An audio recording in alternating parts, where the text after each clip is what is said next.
this season of the podcast, we're honoring two groundbreaking musicals that changed the course of Broadway history, A Chorus Line and Chicago.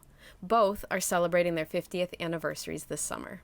In this special season, we sit down with original cast members from each show to hear their memories from rehearsals and performances, the influence of their legendary mentors Michael Bennett and Bob Fosse, and how they carry those lessons forward in their work today.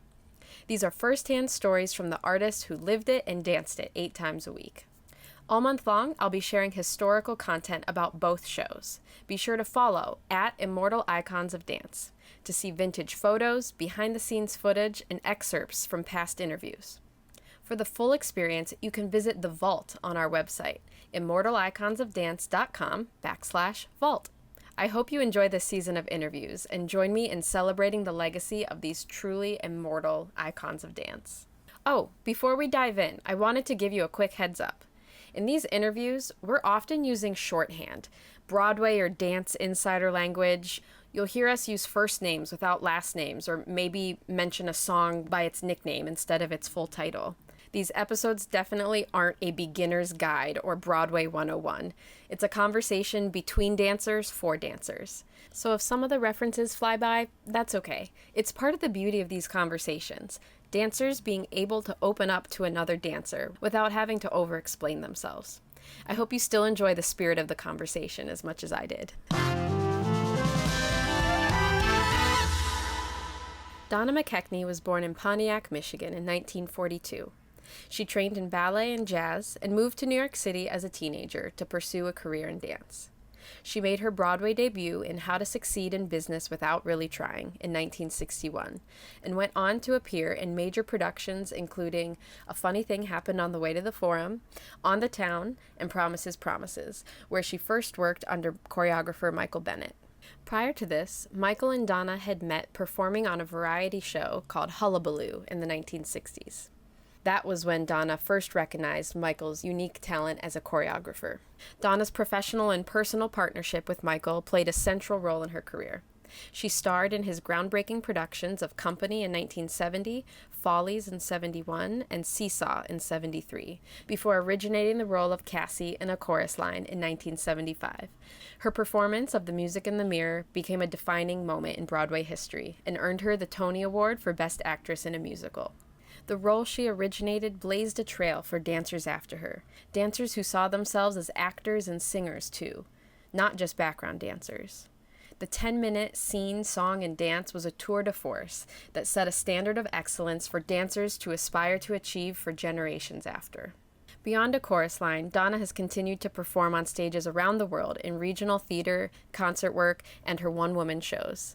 Most recently, she appeared on Broadway playing Madame Morrible in Wicked. She has choreographed and directed productions across the U.S. and internationally, and published her memoir in 2006, Steps in Time, My Musical Comedy Life. She is a revered mentor in the Broadway world, known for her kindness. Her career, spanning more than 6 decades, stands as a testament to resilience, artistry, and the enduring power of dance. Today on the Immortal Icons of Dance podcast, we're here with Donna McKechnie, who is here to talk to us specifically about A Chorus Line and the 50-year anniversary of the show. So thank you so much for being here. Oh, my pleasure, my pleasure. Yeah, we were just talking a little bit about the 50th anniversary. First of all, I just can't believe it's been 50 years. I mean, it's just an amazing thing. I guess because of this, the nature of our business, you know, you do a job and it's over and then you go to the next one. And it's very difficult and kind of dangerous sometimes to live in the past in our business. Yeah. Anyway, I learned that from Harold Prince, actually, because he said, when we did Company, he said, I'm always on to the next. You know, you put it out there as best you can, and then you just don't look back. You just keep going forward. And if that works, great. If it doesn't, then you go forward to the next one. So that's I kind of like that. But when I do take the time, or the occasion permits, like now, to think back, I just an amazing story about this show. Yeah. So many people have written about it, myself included. Yes. So many interviews over the years, and there's always something to get from it. Mm-hmm. You know, even as much as I'm trying not to repeat myself, there's too much information and stuff that went on that there's always something that, you know, my memory will think of. Yeah. And the travels, and mentioning Bjork Lee before, you know, I've done 4 productions with her as director. And as you know, she has been the champion of this show, taking it around the world. Maybe you did a version with her. I've never done it. No, I haven't. Oh my gosh, Lauren. No, actually my first taste of getting to learn any of the choreography, other than, I mean, I've absorbed so much of it just from watching it so many times, right? But in February, learning Music in the Mirror from you, that was really my first taste of actually learning anything from the show. It was great. I mean, you dancers, being able to, you know, I get inspired by seeing it, by seeing Michael Bennett's choreography again when it's done so well. You know, it's great. So let's jump back a little bit towards the beginning. Now, usually I format my interviews kind of chronologically through someone's career. Okay, well, I'll follow your lead. But you've already written your whole story, like you said, so beautifully in your book. And so it's really, you've put a lot out there and you have done so many interviews over the years. So it was fun to prepare for this interview, to try to find questions that I haven't heard you answer before, and things that I'm curious about. And also maybe new reflections over the last 20 years since you published the book. I'm sure some of your thoughts and feelings have changed or evolved even on the things that you've written about before. I want to start with the topic of inspiration throughout your career. You were born in Pontiac, Michigan, which is not far from where I grew up. Really? I grew up in Clarkston, Michigan, which is like 10 minutes down the road. Well, I was born there, in the hospital there, but we lived in another suburb, Royal Oak. Yeah. So growing up, when you were first starting to dance, what were your inspirations early on, whether it was someone in the studio, older students or teachers, or what you were seeing on stage or screen? Well, my mother took me to see Swan Lake at the Masonic Temple, and the Sadler's Wells Ballet, which is now the Royal Ballet, would come by every year on tour. And I just remember I was like, I might have started studying dancing already, but the story got into a chorus line in a different, you know, sort of fiction. I mean, it was truth, but it was changed a little bit. Because every time I heard music, I would get up and start dancing. I was just, I don't know, I don't remember thinking. I would just get up and start moving. So she took me to a little ballet class in the school. I mean, maybe I was almost in first grade. And the teacher, Mr. Cassetta, I think I wrote about it, and there was like linoleum and a record player and a little Chopin, and he was this old Italian, and he would sit there and tell us positions. It was just for kids, but I loved it. And then she took me to the ballet, and that was it. Do you remember who you saw dance? Alicia Markova, yeah. So I just became a little ballet girl. Yeah. The story that got into chorus line also, which I loved, when Kelly Bishop and I both had seen the Red Shoes when we were young. And that really changed my life. I wanted to be that redhead, you know. So that was the ballet. You know, I studied it with a wonderful teacher who's still living, by the way. Really? Yeah, Pamela Dunworth. Wow. You know the Dunworth Studios? Yes. Yeah, she married Jack, the brother of the woman who ran it. And she was just 19 when I met her. Oh, wow. And she was just over from England. You know, she was English. And she was teaching ballet and tap in this kind of performing arts school.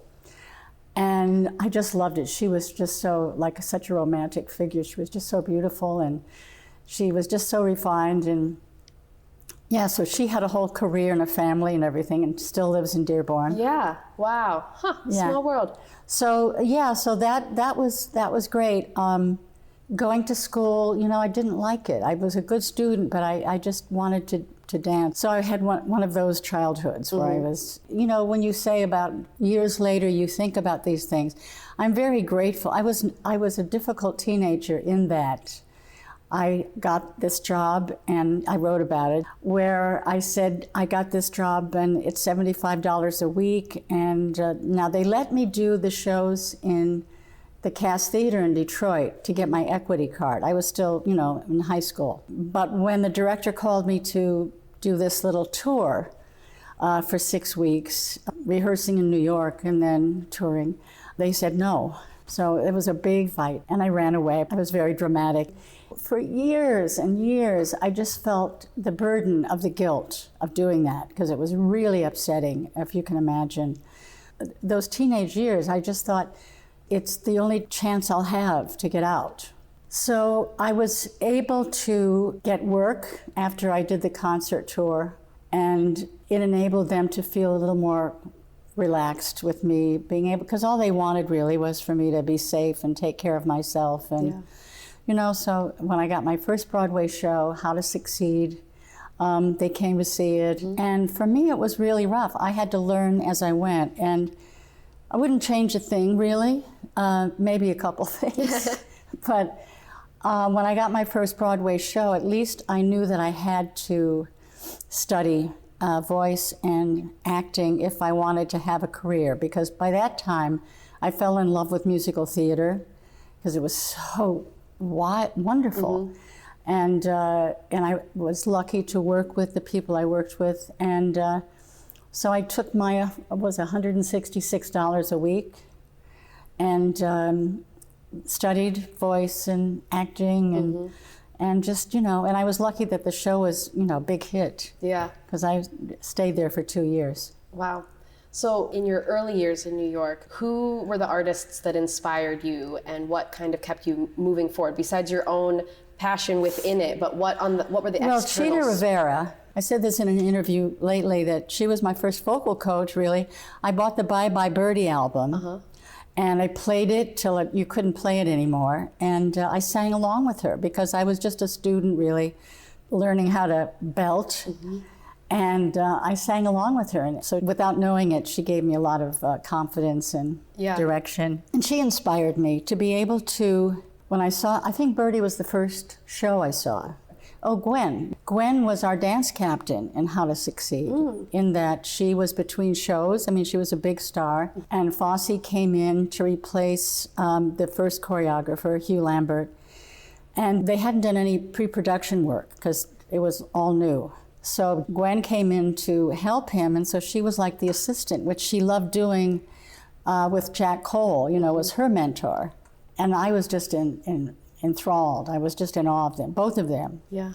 And she was the big inspiration. She really helped me too. I think I danced on a TV show that she suggested that they hire me. She was really, overseeing certain things.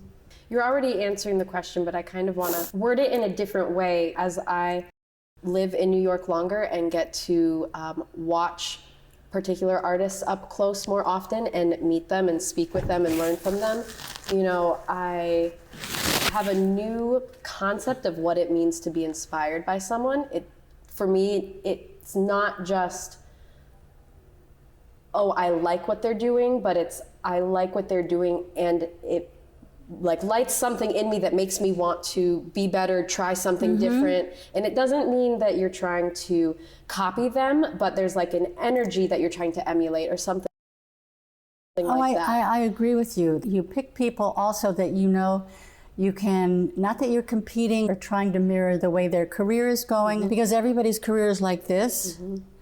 And so you learn by seeing the contours of someone's career. Yeah.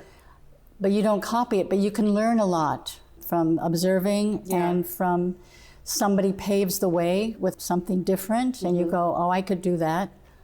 I'm watching. There's a song for everything and I just go there. What I see now that's different than before is it seems to be, because I just coming off Wicked for a year, it seems to be there's a better support system than I remember it. Not saying it was all cutthroat then, but it was hard. And there's a lot of people looking for very few jobs. But I think there's more, I feel it. Am I correct about that, or am I missing something? Yeah, I wonder if social media also plays into it, that people are able to kind of share their own thoughts and insecurities, and people can kind of come together going, you feel that too? Yes, I feel that way too. We're all in this together feeling this way in an audition, I think you're right. Kind of a thing. That's why Chorus Line was such a hit, because all of those personal stories that ordinarily people would make a judgment of someone by by the way they looked. Yeah. And it disarmed people to have a show that all of a sudden what they thought this person was like was totally different. Exactly. And vulnerable to certain things that I were identifiable. Yeah. I think you're right. The social media has many good qualities and some bad ones too. Now, maybe this is just another way to word the exact same question, but for me, I know that I have different answers for these. So you've worked with some of the most talented people in the world, in musical theater and television and all sorts of things. Is there anyone who you worked with whose talent really left you awestruck working with them? Oh, I remember seeing Ben Vereen opening night of Pippin, and I thought, oh my God, I want to be able to bring that kind of excitement and energy to the stage. Things like that. I would see people, there's a lot of them though. I see people now that excite me. Who does it for you now? Well, I love Robin Herder. She's so good in every way. I mean, her acting, her singing. It's Jonathan Groff. There's just so much talent there. Yeah. And very exciting dancers. Jessica, is one of my favorite people because it's also the kind of person she is, and that reflects in what you do. Yeah. But I get inspired by that. I think that maybe that's the hardest thing when you have to deal with rejection, and it's really hard not to take it personally. And I had to battle that, along with everyone. But, it took me years, and Fosse helped me. Actually, the day he died, at the National Theater in Washington, D.C. We were opening that night, and he sat down and talked to us like a father talking to his children, because we were all going, why is he telling us these things? But they were fantastic. About competition, and don't compete with each other or anyone else, and compete with yourself, and identify what your weaknesses are and where your strengths are. So when you set out to an audition and you make choices, and you like the choices, you want to do it that way, and then you leave after you do it the way you wanted to do it, and then you go, did I accomplish what I needed to do, that I wanted to do? Yes, you did, and that's great. You just leave it. Go forward. And then sometimes you have to be honest and say, no, how can I fix that? What should I do next time? Yeah. That's hard. Yeah. I'd like to pivot and talk a little bit about Michael now specifically. You met him dancing on the TV show Hullabaloo, which I wish was still around, because that is what I would be doing, I feel like, as a dancer. It was a lot of fun. When did you know that there was something special about him as a performer or choreographer? What was like the moment? Well, I knew in that show. Yeah. Because there was one number where David Winters, those West Side Story dancers were our, champions then. They were iconic to us, young dancers. And most of them started teaching classes. So, and David was in West Side Story, and Jaime Rogers, the assistant choreographer. Anyway, they said, okay, we're going to do a number just for you guys. You're going to each have a solo, but I want you to choreograph it. So everybody, and actually one of the dancers, she was in a show with Herb Ross, directing, choreographing. So she actually lifted a number of his out of the show. And I didn't know what to do. So it was the first time I asked Michael, I said, would you choreograph something for me? He said, oh yeah. So he did, and it was great.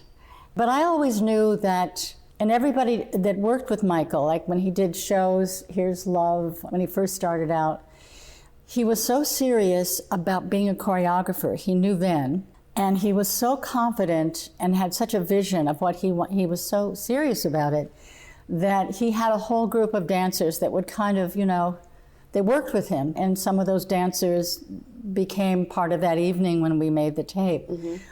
So he had a lot of people following him along, And then I became one of them after we worked together. And he choreographed this the first time he did something, and I went, boy, he's really good. I did ask him, I said, what are you going to do when you grow up? You can't keep doing this, all your life.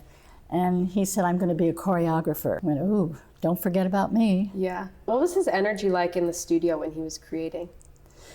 That's a great question. What I loved about his trying to figure out how he got to where he was going.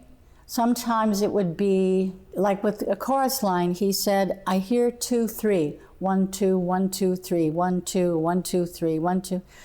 I don't know what that meant to him, the significance of that, but he heard a rhythm. So he started with a rhythm in terms of creating a dance.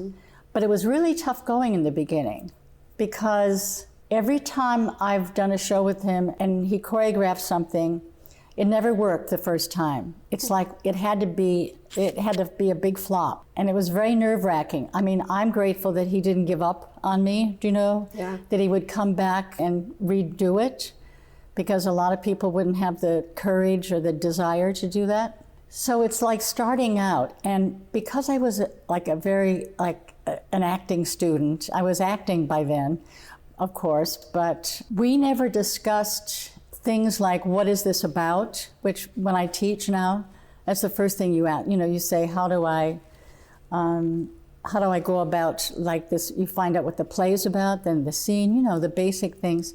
We never talked on that level. He was very intuitive. I would just kind of like follow and then finish his sentences. So in the beginning, it was tough because he didn't know what, and I'd have to figure out what it was about. And I don't know how, we didn't verbalize it a lot. It was just kind of an intuitive thing. But he found out after the first pass of Inside the Music, or is it Music in the Mirror?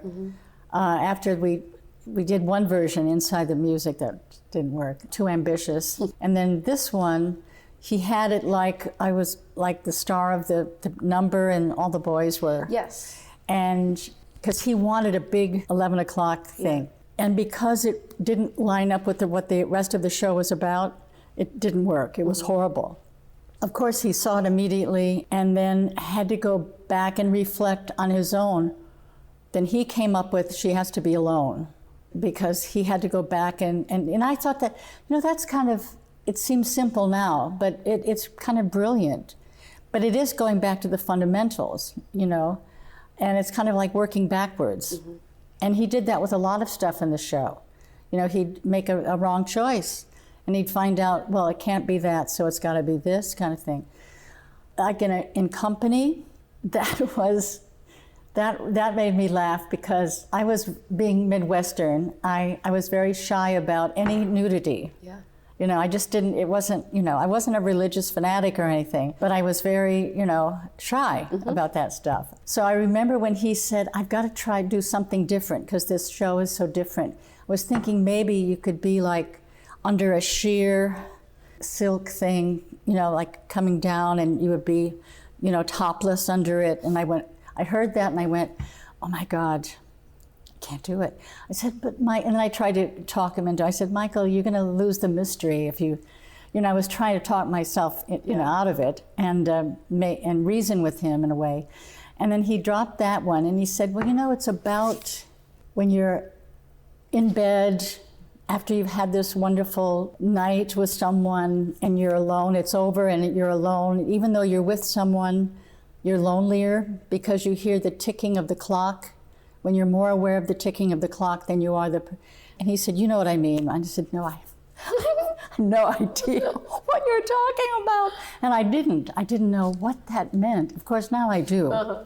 And I learned quickly. But I thought, that's so interesting, the way he would use his own life in a personal way like that, in an intimate way, and the artistic element of the clock, making that the rhythm, tick-tock, tick-tock, tick-tock, that he would just, get onto that idea and then develop that dance from that one moment of intimacy and fear of intimacy, really, is what it was about, that aligned itself with this meaning of the show. So that's that kind of thinking I just think is so great. But there wasn't a lot of talk, which I kind of think is wonderful. But he always used rhythm. What was your favorite thing that Michael created for you? I think I have to say a chorus line, finally. It was the most gratifying, the most mature. I mean, to have a number, and that's one of the reasons why it was so personal and so built on me, to have the scene go into the song and everything kind of building together, and then having the dance have that storytelling. That was really masterful. It was a gift. for sure. A great gift. I mean, that's what I think about now that I didn't think about a lot then, because it was hard. It was difficult to do, and I always appreciated it. But when I'm able to think about what a great gift the show was for me, for anybody who was aligned with it, so that was it. And it was everything that he wanted to do with musical theater. That show, there's not one dead moment in it. You know, there's a flow to it, and that seamlessness. There's a moment artistically, when you bring the text to the music, to the voice, to the dance, and each section had its own fulfilling life, you know. Could you tell me one memory that you have with Michael that when it crosses your mind, it either makes you smile or laugh? Oh, God. There's so many. I'm sure. There's so many.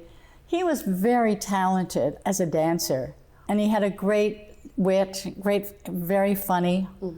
There's a movie called Mighty Joe. It was like King Kong, about this big ape was held in a show, like a circus.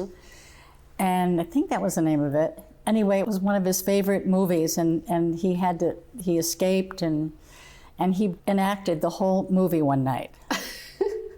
And it was like stunning. That's when I went, oh, this. Was it with friends over, or it was just two of you, there were just a couple of us, you know, and he just got into this movie and acted it out, the whole thing. That's funny. All right, now we're going to pivot and talk more specifically about a chorus line. Do you have a favorite line or song in the show? Well, there's one that I had fun with some of the people in the show.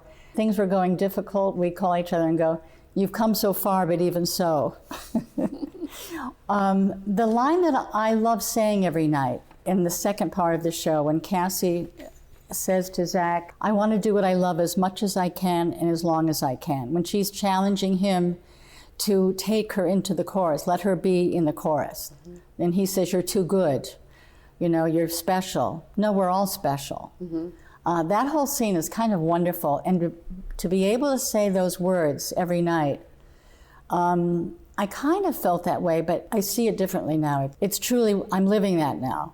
I'm trying to do as much as I can of what I love to do, as long as I can. Yeah.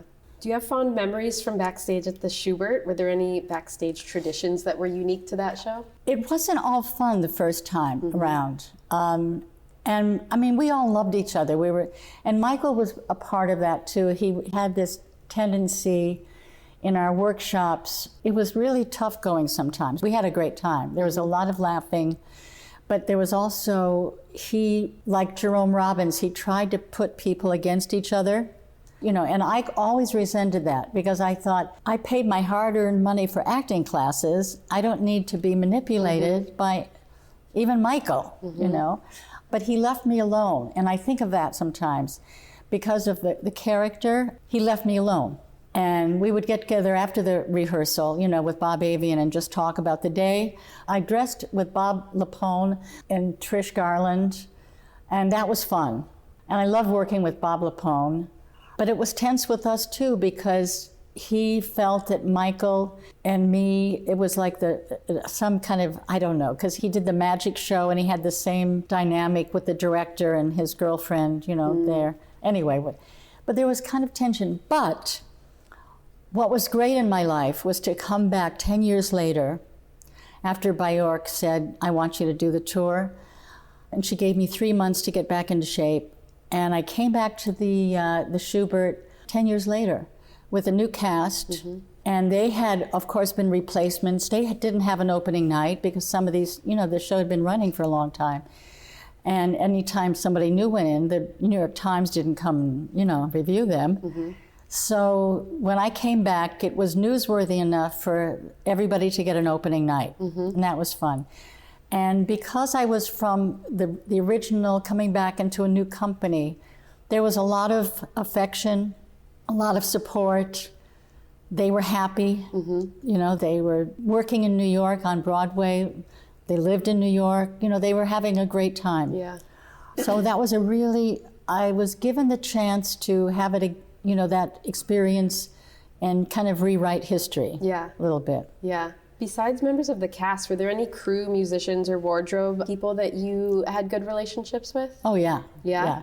Alice Gilbert, who I just worked with, she's a wardrobe mistress for Wicked. Really? Yeah. Aw, that's a nice full circle moment. Yeah. We've started to touch on this. How's your relationship with the show and your relationship with Cassie changed over the last 50 years? Now, was there a period where you wanted distance from being associated with the character? And then, if so, what brought you back around? Oh, I did for years. It was like the albatross around my neck.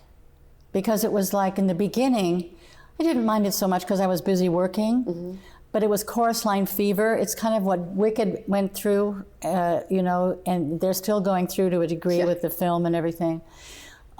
There's just, you're inundated with, and you go, I got to separate, I got to have a life. Not to say that you're not grateful or appreciative, but it's just, it's not healthy. And also, this is the thing, there are very few shows that are more important than anyone in it. A chorus line was the star. Yeah. And Michael knew that, but he didn't really know it until after it became so famous. Like, it didn't take long. So the show has, such a command that I just couldn't wait to separate myself from it after I left it.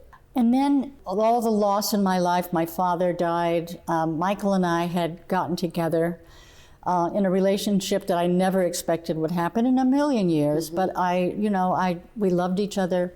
That was over really quickly. It was maybe not a good thing to do. I still can't regret things, though, But anyway, so there was a great loss in my life. So I went to California. Anyway, it's just to say, in different stages, the show would come back to my life like the gift, that keeps giving.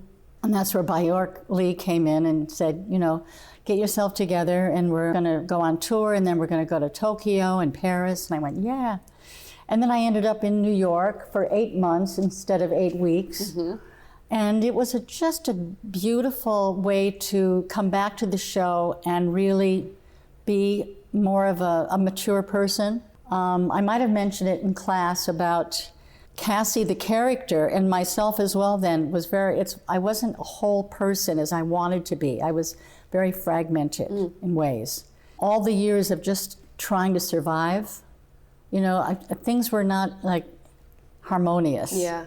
So coming back with all of that life experience, everything was better. Everything. And I thought, what a wonderful thing to have a gift, a show like this, and to really feel happy. It's like a new concept. Yeah. And fulfilled.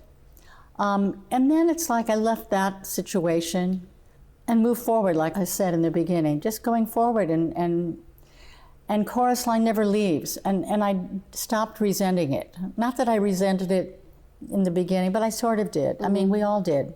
I mean, even now, if you, everybody who was in the original appreciated it, but they have lives, they have children, they have grandchildren, so it's not the same thing anymore. I think most people look at it as a great gift, a great time. And what I love, and Bjork, of course, is still majorly involved in, the engine of this. Yeah. And carrying the torch. Yeah. But when you're not coming in touch with it all the time, it's a nice something to be proud of. You started to touch on being on tour and in Tokyo, and in your book you talk about being treated like a rock star. Oh my gosh. There, I always wonder, what is it like to have people either meeting you and crying, which I'm sure you have experienced, I would assume, or just that just wave of energy coming from the audience. How do you process that as a human, receiving that kind of energy? Yeah, you sort it out. You kind of understand it after a time. You understand that, especially that show, maybe only that show really, where that the audience is being moved in a way they maybe didn't expect, and it's a powerful thing when theater is at its best, And the Japanese, I always thought that they were very much like the way I was raised, where the feelings were supposed to be kept down, And so the connection that they made emotionally was so powerful that they would be waiting at the stage door and like quaking with passion and excitement and tears and just, and it didn't take long to understand that's the show. Mm-hmm. It's speaking to people in a very personal way, and it's fantastic. It's powerful, and it goes right back to Michael, and Joe Papp, all of the people. I mean, he collaborated with us all, mm-hmm. But he had to make the final decisions about what was up there. And he had a lot of great help, his designers, he was very loyal. Mm-hmm. And he created the dream show of his life. Yeah. Was that. What was it like coming back and doing the gala performance when it broke the record for longest running show? Oh, Tell me about that week. Oh my gosh, you mean when 400 people were on that stage? Yes, and 7 Cassies all at once? That shows his genius really too, because he planned this party, this week-long party, and with help, Robin Wagner, put steel beams under the stage because the stage wouldn't have held like 400 people. And everybody, they gave us dressing rooms in the booth theater up against the Schubert. Mm-hmm. And we were all like running upstairs, downstairs. There was no time to really talk to each other. It would just be, I remember we'd just pass each other on the stairs and just touch or smile. And that's what it was the whole week. We were all like, just having moments. And it was so exciting for everybody. And then to be a part of something like that, you knew you were in something that was spectacular, so brilliantly thought out. The audience having no idea that at the finale that all of these dancers would be in the aisles, in the balcony aisles as well, mm-hmm. and us on stage, and we're all raising our hats to each other. It was just, that was the part. Look, me too. You don't know what that's going to feel like until you do it. Yeah. And then the audience was going, what? And they're turning around and being in shock. And then I think we had to redo it, because there's something didn't go right with the film. Mm-hmm. So they made an announcement saying, would you mind sitting through this again? And they went, no, they applauded. Wow. It was just a fantastic, and the way it was put together was just, you've seen pictures of it. And there's footage of the thing too. Yeah. The whole thing.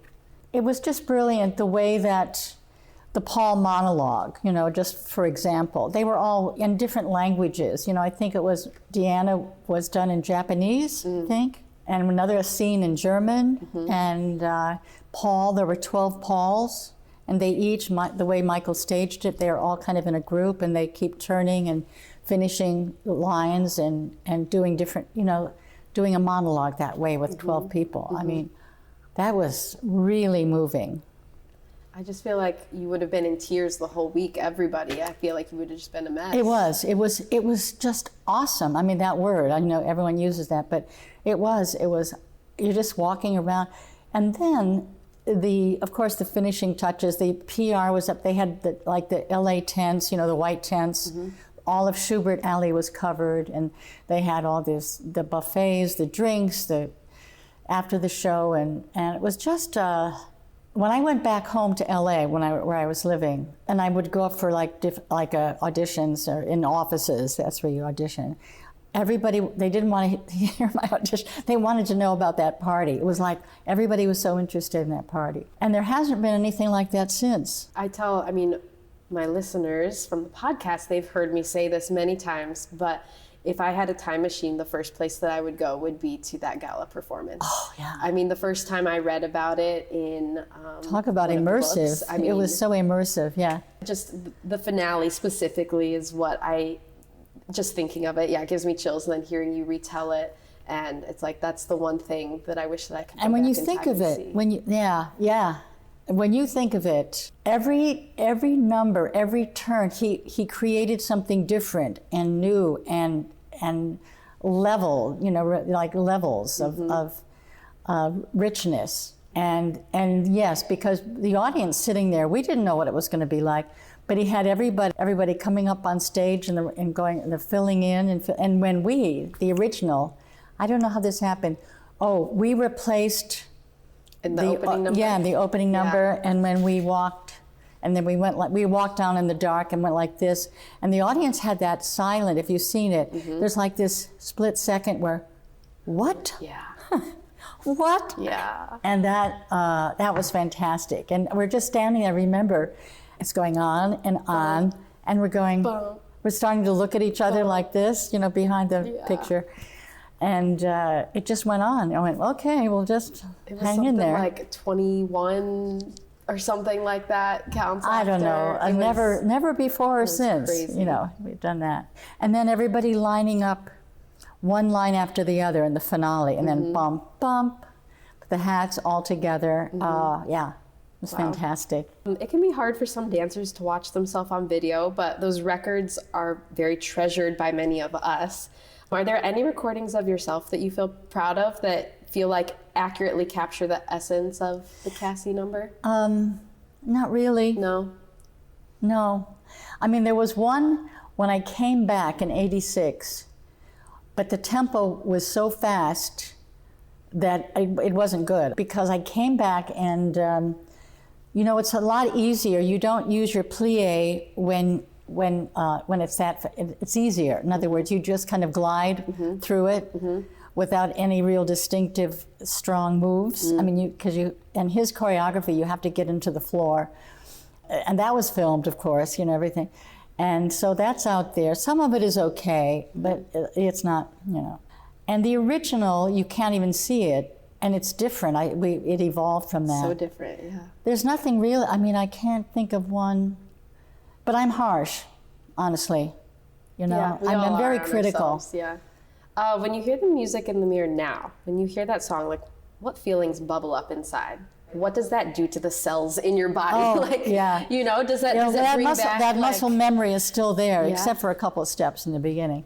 But the feeling memory is there too. Yeah. The emotional memory is there. Yeah. I'm just, I finally was able to arrive at a place doing the number and acting and singing that I appreciated. In other words, I gave myself a pat on the back. But it took a long time.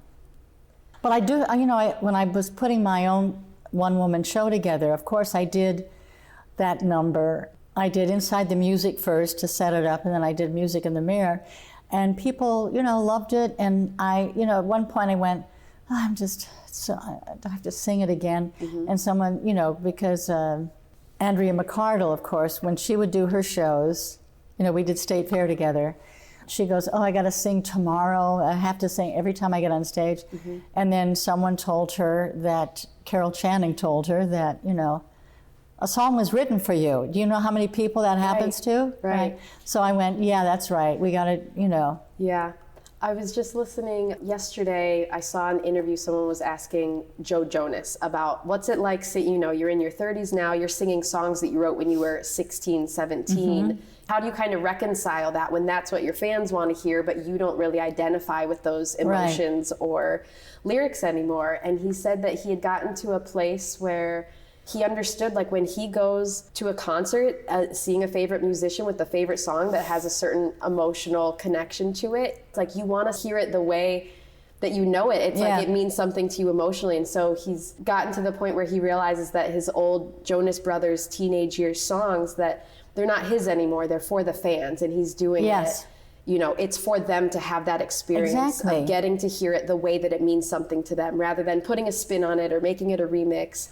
No, I love, once I do it, I haven't done it recently, but you saw maybe the last time I sang the first part, but I love the song. I love to do it. The fact that I can still do it is important to me. You don't want to do it and make it less than, you want to be able to deliver. Yeah. And have it recognizable, right? So people can go, oh yes, it takes me right back there. Yeah. No, it's great. Have you ever been particularly moved by another actress's portrayal of Cassie? Well, this is going to sound funny, but I was able to help Jessica early on, years ago, because the part, it's really not easy to be allow yourself to be that vulnerable. When you're a strong personality, you're a strong dancer, you sing well. And I think I mentioned it in the class that the tendency for Cassie's was always that they played the end of the scene in the beginning. In other words, the defensiveness, when you get to the place, it builds. Mm-hmm. And there's already tension there that she knows, because they haven't talked, haven't seen each other. It's an unresolved, relationship, conflict. So you go ingratiating yourself. You want the job. And that's the thing when we go to the basics. And a lot of the Cassies would start, because it's written in a way that it could go anywhere. And they start being defensive too soon, at the top of the scene, rather than discovering moment to moment how they're going to keep him on track, how are they going to be able to stay there. And yet it gets very personal. So all these different things that happen that build it, that's the hardest thing about it. And then when someone like Jessica, when they trust you enough, when I say you've got to have that desperation, that life and death, like if you don't get this, you're going to die. Mm-hmm. And when you're a dancer and you have to build up all the strength and you know what I mean? That as a dancer, our feelings don't always come to the surface quickly because we have to keep pushing them down. I think with the discipline, mm-hmm. and we communicate in different ways, and it's not just with it's like we take it up somewhere else. Yeah. So for her and now she knows what to do if she's made it her own. But that's moving when anyone can really trust that material and go to that place. Mm-hmm. And then it's so wonderful to see the strength come back, in the character. But you have to go to that very uncomfortable, frightening place of being lost. When you coach a Cassie, what do you try to give them? It's clearly such a deeply personal role to you, and everyone has to find their own version of Cassie. So how have you come up with, do you have a process, or how do you guide someone through that role? Well, it's kind of like what I was trying to do with the class, even though it was very fast. It mm-hmm. usually takes much more time, is to just get the steps, the basic, and more than the steps, get the essence of Michael's style. There are certain things in his dancing that was very consistent with his choreography. Mm-hmm. And then talk about what it's about, really, just what you're doing as an actor. Mm-hmm. So with that quick process that we had, it was kind of like, here are the steps, and this is what this can be about. But the main thing that when it's successful is when you can give someone the permission or the green light to make it their own by personalizing it. It's like an acting class when you go, let's improvise. What does this remind you of? Have you had a situation like this in your life where it doesn't necessarily have to mirror exactly what's in the play, mm-hmm. but what would bring you to this place of great fear and desperation and fear of loss, and how do you reclaim your life? What situation can you put yourself in? And and people don't always go there. When they start identifying with that with the writing and that character. And then the arms, it's like I want the arms to follow. In other words, sometimes they have to be set, for the style, but mostly it's to address somebody's strengths might be different. So they might be a kicker, right. And so, yes, use that. Use your strength. Mm-hmm. Some people turn and some people jump and some people do it all. But you've always tried to have someone find a way to do it that's in that, what I'm saying, mm-hmm. in the parameter of... Yeah, you're setting up But it's nothing is precious. Mm. In other words, Michael would change things all the time. When I look at the original filming of it at the Newman Theater, I go, wow, that's different.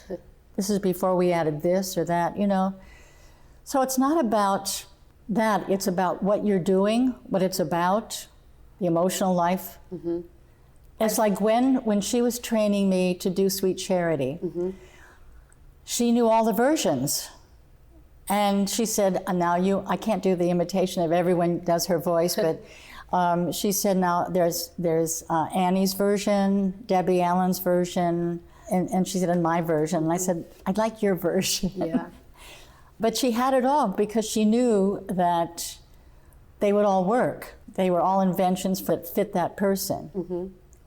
Speaking of Gwen, you actually brought me right to my next question. So I first read your book several years ago, and then I read it a couple months ago right before the workshop because I wanted to refresh. And there's been one sticky note in here since the first time I read it. And it's on the page where you ran into Gwen after both Bob and Michael had passed. And she said, "We keep them alive inside." And, you know, that is one of the founding principles of my podcast and the work that I do. I mean, I read this before I started the podcast 2 years ago. Oh, wow. And so for me, we're so lucky to have certain books, people who have written their books and their life stories, but there's so many people who passed before they got to write their life story, right. Or have it written for them, or, you know. The oral history is important. So that is just something that was very impactful when I read that moment between the two of you. And what are the chances that would, you know, it was just that moment that, you know, she thought I was in Toronto and I flew in, you know, and I didn't, and they lived on that street on 69th in Central Park West. So it was just that happenstance. And it was just very powerful for me. Yeah. When I meet people, I see them, especially if it's someone who I've been able to watch and read about, view people as a vessel of memories and experiences. You know, like I'm not just talking to Donna the person, but I'm talking to everything that you've experienced before. That's right. You know, you're coming from all of these experiences and people, and we keep them alive inside. It's like, and this is how I can have a little conversation with Michael or a little conversation with Gwen and hear a little bit of them through you and, you know, what you keep alive. You know, I did, well, it's kind of not sad, but it is kind of sad. I did think of him the other day because it just was a passing thought in a way. Because sometimes the process of losing someone, it takes a long time to process that. And it was like a thought that when I went, what he would have done. He was 44. Yeah.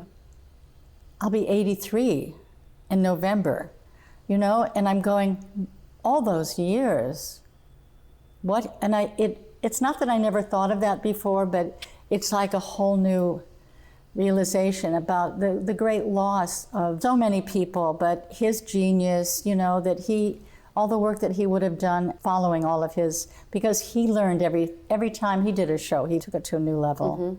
Yeah. But that's what you were saying about Gwen saying that. He'll always be there. I don't even have to try to reach for the thought. I mean, it's part of my condition. Yeah. It's with me always, you know.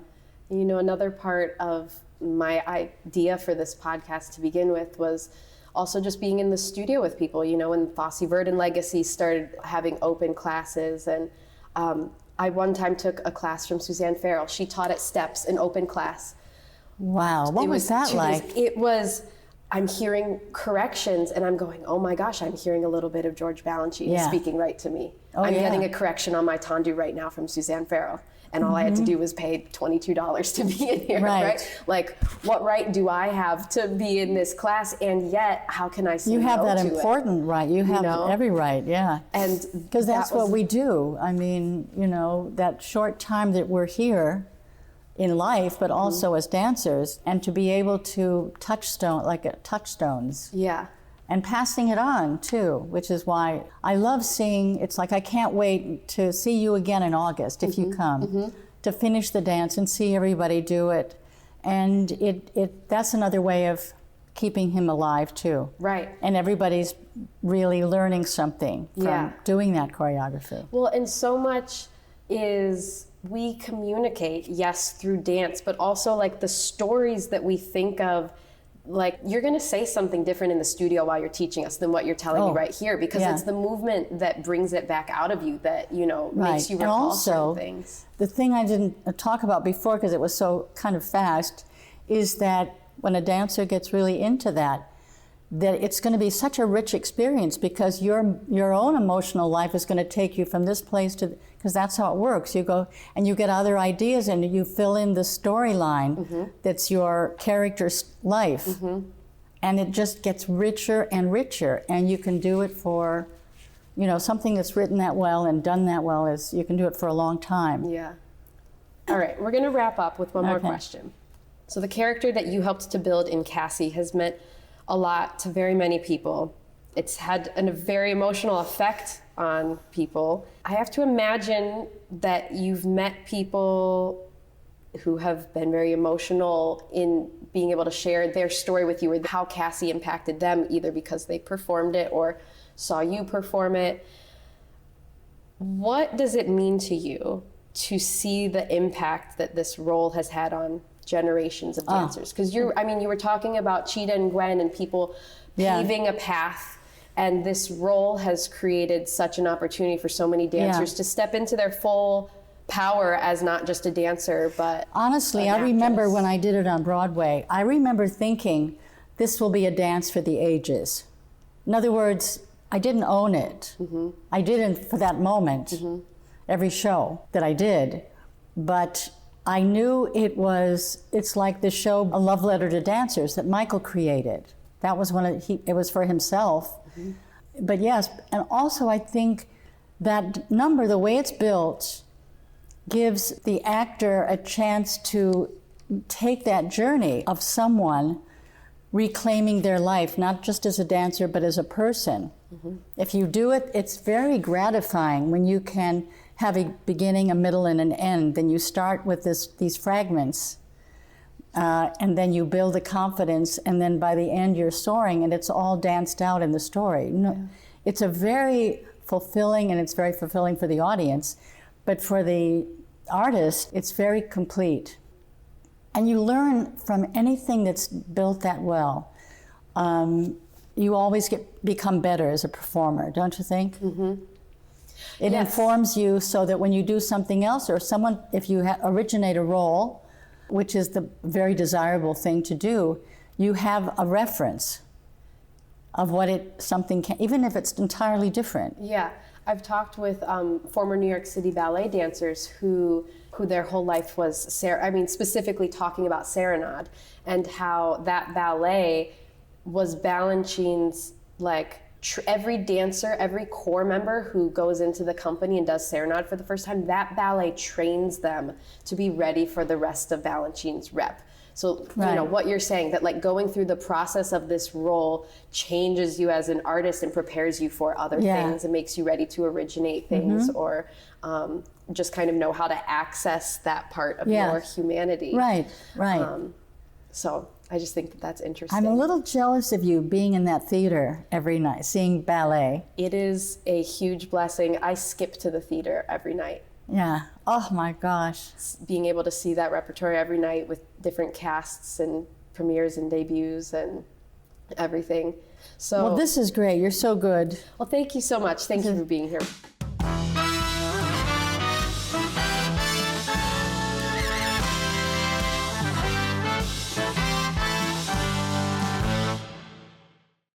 The Immortal Icons of Dance podcast is written, edited, and produced by me, Lauren Johnson. Our music is written and produced by Shelby Rassler of Jenkins & Rassler, and technical support is provided by Anne-Marie Johnson and Jenny Albrecht. Major support for this season of the podcast was provided by Robert Schulman.